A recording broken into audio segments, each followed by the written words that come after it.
Pessoal, vamos iniciar agora a nossa videoaula sobre pesquisa e prática pedagógica. E dentro da disciplina, nós dividimos em 3 tópicos o material, assim como está dividido no que vocês têm em mãos. O primeiro tópico vai falar sobre o bairro e suas interações sociais. O segundo tópico vai falar sobre a vida comunitária, cultura política e participação em conflitos grupais. E o último tópico vai falar sobre a relação escola-comunidade, estudo do tipo etnográfico. E vocês vão encontrar no material de vocês, lá no final, um texto de apoio que vai falar sobre o estudo do tipo etnográfico. Então, após a realização da leitura do material, lá no final vocês vão encontrar esse texto de apoio e já podem estar fazendo a leitura também. Aqui dentro dos slides, nós vamos pontuar o que alguns autores falam e vamos pontuar os conceitos desses 3 tópicos, certo? E aí nós vamos iniciar com o bairro e suas interações sociais, trazendo para vocês aspectos conceituais acerca da noção de bairro e algumas formas de interação social nesses espaços comunitários. Vamos iniciar pelo primeiro ponto, que fala sobre pensar a escola e suas relações com um espaço social tão minúsculo e restrito como um bairro, né? Em tempos de globalização, de toda essa modernização que nós vivemos, dos mercados, pode soar, no mínimo, como um objetivo supérfluo e saturado de questões e respostas. Porém, é preciso ter cautela, porque mesmo na atual conjuntura globalizante, os espaços comunitários e as suas relações com a escola inquietaram alguns pesquisadores e suscitam questões pertinentes, demandando, sobretudo, análises acadêmicas que não desprezem os aspectos simbólicos que configuram esses espaços microsociais. Então, algo que parece ser tão minúsculo, né? Tão inofensivo, tem incomodado alguns pesquisadores que vão levantar questionamentos sobre essa relação entre escola e bairro, né, que é esse espaço social que nós vamos tratar nesse primeiro tópico. E aí, considerar um bairro como um espaço homogêneo, ou seja, uno, significa representá-lo como um espaço onde as pessoas que neles habitam não reproduzem cultura. Refletindo sobre essa questão, Cartel nos fala que considera toda atividade humana uma cultura. Ela pode ser considerada uma cultura, mas ela não necessariamente ou não é forçosamente reconhecida como tal. Por quê? Porque para que haja cultura, não basta ser só autor das práticas sociais. É preciso que essas práticas tenham um significado sobre o sujeito, sobre a pessoa, sobre o grupo social que a realiza. Correto? Então, nós temos aqui a nossa primeira citação de Burgess e Luckmann, que fala assim, olha, não posso existir na vida cotidiana sem estar continuamente em interação e comunicação com os outros.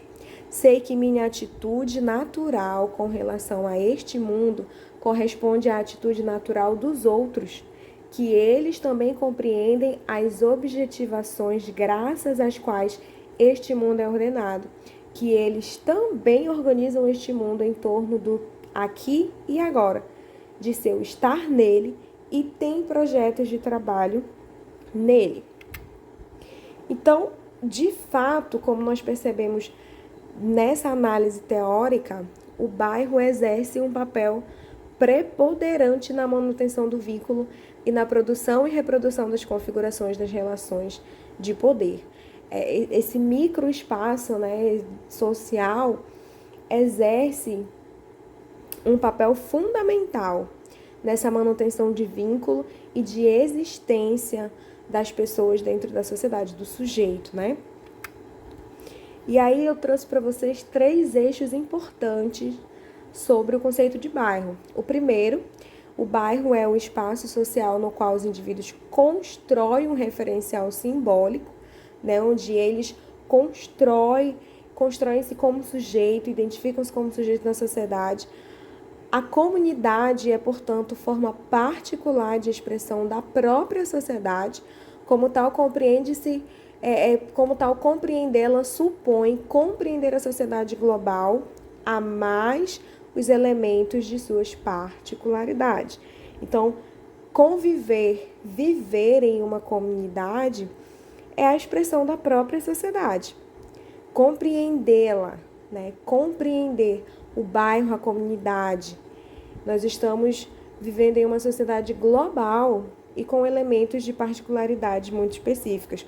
E o terceiro eixo fala: as teias relacionais do bairro consubstanciam-se por meio de laços, acordos e desacordos medidos por sentimentos ambivalentes de amor e ódio entre os grupos e indivíduos. Então, nós temos aqui 3 eixos importantes que conceituam bairro, né, esse relacionamento, essa convivência em comunidade. E aí nós trouxemos aqui o sociólogo alemão Norbert Elias. O que ele entende? Ele entende que a sociedade é o próprio entrelaçamento das interdependências formadas pelos indivíduos. Então, de acordo com ele, para se analisar as interações sociais, é preciso considerar as configurações formadas em uma comunidade, ou seja, analisar a natureza de suas interdependências grupais. Porém, para compreender essas configurações, nós precisamos adentrar nas relações de poder. Em outros termos, conhecer as tensões que são inerentes a estes espaços compartilhados. E aí, após nós entendermos esse conceito de bairro e a sua importância, né, essa relação de poder que ele tem sobre os sujeitos, eu trago para vocês um conceito de sociedade e associação. De acordo com o sociólogo George Simmel, ele fala o seguinte: por sociedade, não entendo apenas o conjunto complexo de indivíduos e de grupos unidos numa mesma unidade política. Vejo uma sociedade em toda parte onde os homens se encontram e reciprocidade de ação e constituem uma unidade permanente ou passageira. Então, a partir dessa análise dos contatos grupais entre esses indivíduos, constatamos que bairro é o espaço onde os indivíduos mantêm uma relação recíproca. Simmel analisa este processo interacional refletido até aqui por meio do conceito de associação. Então, o que Simmel fala sobre associação? A associação só começa a existir quando a coexistência isolada dos indivíduos adota formas determinadas de cooperação e de colaboração, que caem sob o conceito geral da interação. A associação é, assim, a forma realizada de diversas maneiras na qual os indivíduos constituem uma unidade dentro da qual se realizam seus interesses.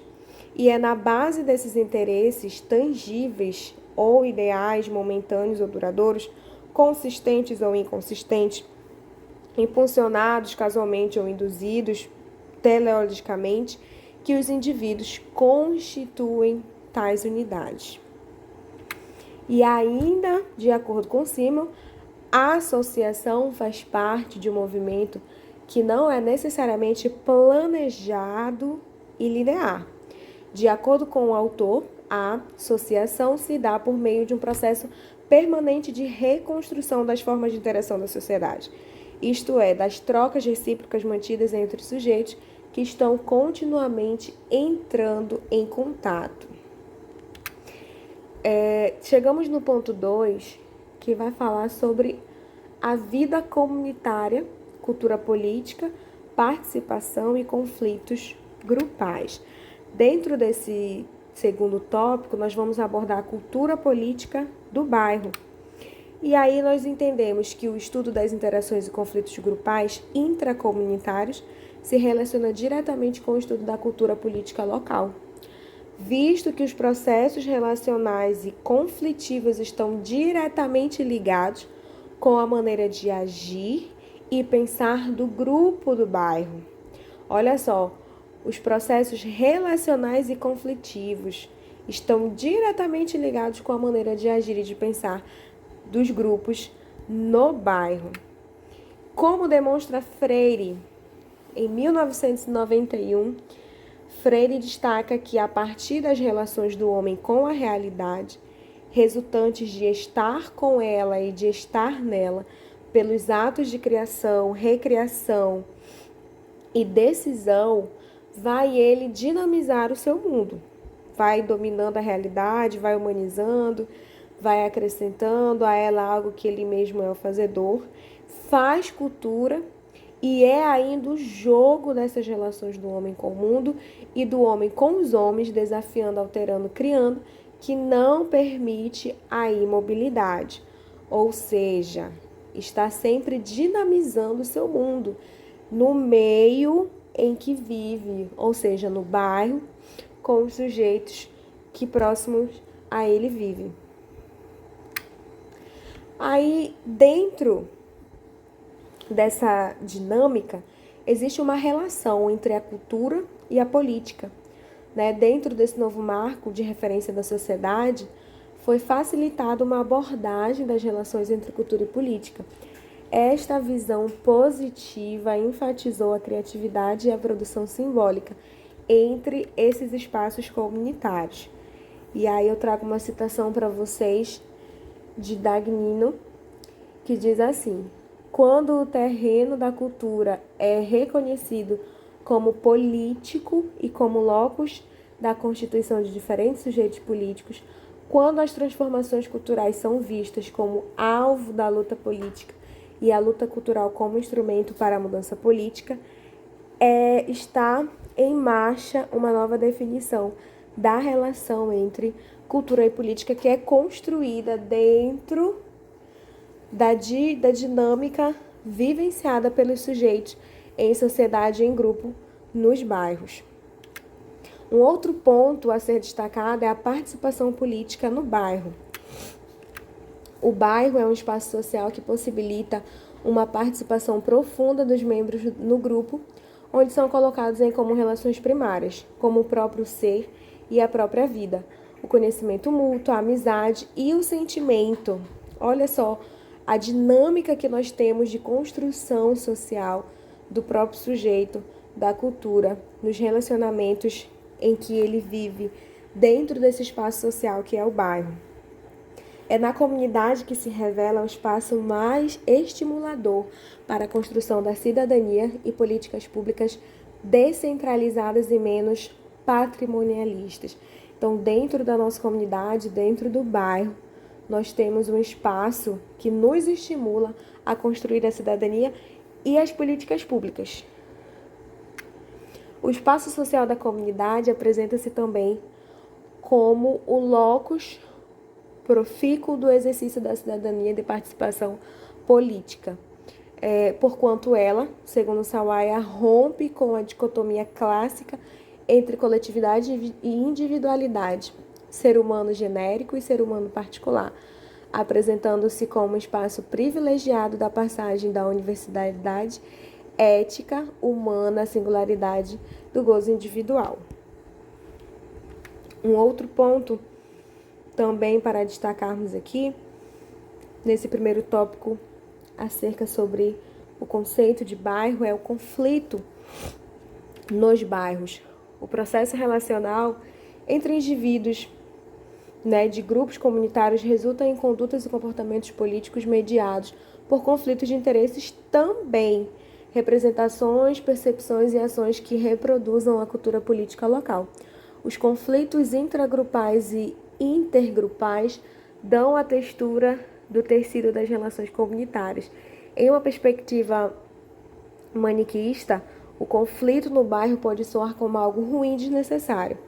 Porém, o conflito é percebido como a mola propulsora da criatividade transformadora do bairro, alternando posições e modificando o status dos indivíduos e dos grupos.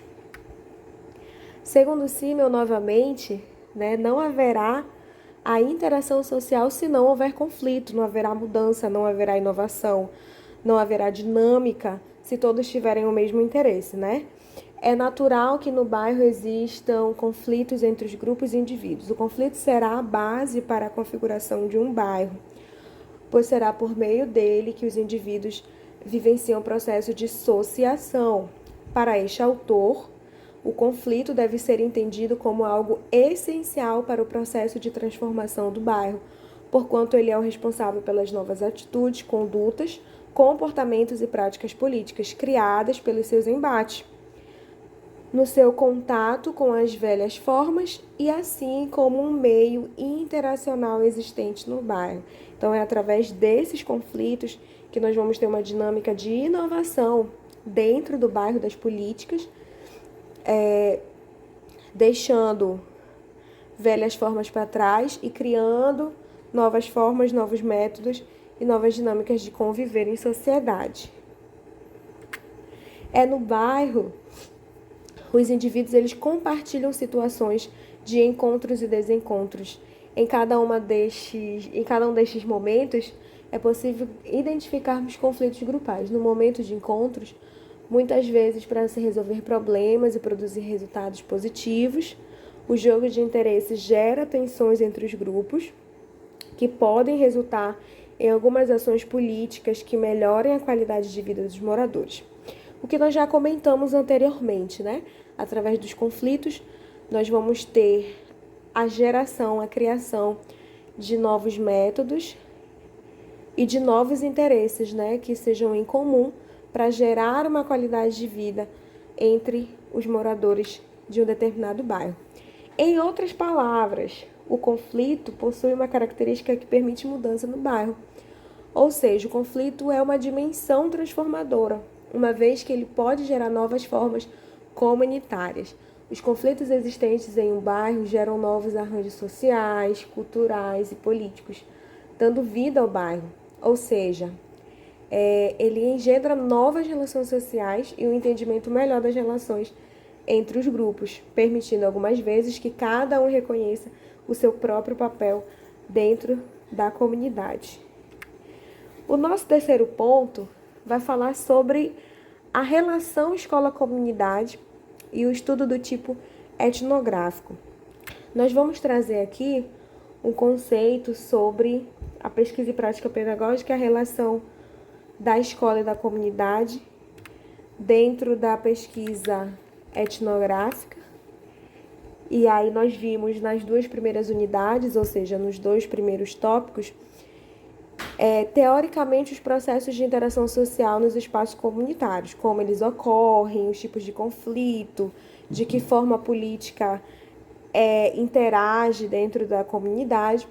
E aprendemos que o bairro exerce um papel preponderante na manutenção do vínculo, né, da convivência, na produção e reprodução das configurações das relações de poder. É o espaço por excelência de produção simbólica em suas várias vertentes e de transmissão entre os moradores locais. Ele permite que seus moradores possam interagir, que eles criem hábitos e reproduzam modelos de práticas políticas, convergentes ou divergentes, né? Em concordância ou discordância, reconstruindo modelos de tipificações locais. Então, até aqui nas duas primeiras unidades, nós conseguimos entender um pouco, teoricamente, né, todo esse processo de interação social nos espaços comunitários, nos bairros. E agora nós vamos falar um pouquinho sobre a relação entre escola e comunidade. Ela pode suscitar várias problemáticas que ainda não foram investigadas pela pedagogia, pela ciência da educação. Na busca de se responder a essas questões, as pesquisas de tipo etnográfica têm se mostrado válida, tem sido útil, né, aos pesquisadores, visto que estudam a maneira própria com que as pessoas veem a si mesmas, suas experiências e o mundo que as cerca. E aí nós vamos ver um pouquinho sobre a pesquisa do tipo etnográfico na educação. Olha só, segundo a pesquisadora Marli Andrade, etnografia é um esquema de pesquisa desenvolvida pelos antropólogos para estudar a cultura e a sociedade. Etimologicamente, etnografia significa descrição cultural. Para os antropólogos, o termo tem dois sentidos. O primeiro É um conjunto de técnicas que eles usam para coletar dados sobre valores, os hábitos, as crenças, as práticas e os comportamentos de um grupo social. E 2 é um relato escrito resultante do emprego dessas técnicas. André, 2009. Segundo Marli e André também, as pesquisas etnográficas possuem algumas características. São 5, eu coloquei aqui para vocês em destaque, são as mesmas que vocês vão encontrar no material. E a primeira característica é faz-se uso das técnicas de pesquisa como a observação participante, entrevista intensiva e análise de documentos. A segunda característica subjacente ao uso das técnicas citadas acima em uma pesquisa etnográfica supõe-se o princípio da interação constante entre pesquisador e o objeto pesquisado, princípio esse que determina fortemente a segunda característica da pesquisa do tipo etnográfico, ou seja, o pesquisador é o instrumento principal na coleta e na análise de dados. Os dados são mediados pelo instrumento humano, que é o próprio pesquisador. A terceira característica é a ênfase no processo, naquilo que está ocorrendo e não no produto ou nos resultados finais. Segundo Marli Andrade, geralmente as perguntas que são feitas em pesquisas etnográficas são as seguintes: o que está acontecendo nesse momento e como tem evoluído um determinado processo. A quarta característica fala sobre a preocupação com o significado, com a maneira própria com que as pessoas veem a si mesmas, suas experiências e o mundo que as cerca. O pesquisador deve tentar aprender e retratar essa visão pessoal dos participantes. E a quinta característica da pesquisa etnográfica é que ela envolve um trabalho de campo, ou seja, o pesquisador aproxima-se das pessoas, das situações, locais, eventos, mantendo com eles um contato direto e prolongado. E outras características importantes da pesquisa etnográfica são a descrição e a indução. Então, finalmente, a pesquisa etnográfica, ela busca a formulação de hipóteses, conceitos, abstrações, teorias e não sua testagem. Para isso, faz uso de um plano de trabalho aberto e flexível, em que os focos da investigação vão sendo constantemente revistos, as técnicas de coleta, reavaliar os instrumentos, reformulando os fundamentos teóricos, repensados. O que esse tipo de pesquisa visa é a descoberta de novos conceitos, novas relações, novas formas de entendimento da realidade. Por isso está sendo tão eficaz dentro do conceito da relação comunidade-escola, né, de bairro-escola, porque é um assunto que os autores estão trazendo à tona, que estão instigando. E aí nós finalizamos aqui essa leitura em parte do nosso material, né, com os principais conceitos, os principais autores, um pouco do entendimento sobre o bairro, sobre comunidade, sobre política no bairro, sobre cultura e política dentro do bairro, sobre a pesquisa, né, etnográfica, por que ela está sendo tão usada, por que ela é tão eficaz. Ela traz essas inovações, ela traz esse contato direto com a comunidade, né, com as pessoas. Um dos principais pontos dela, uma das principais vantagens é o contato, né, da pessoa que entrevista com a comunidade, com o local onde ele vai estar fazendo essa entrevista, com o meio em que o sujeito vive. E aí está a importância dessa pesquisa etnográfica para buscar a resolução desses questionamentos.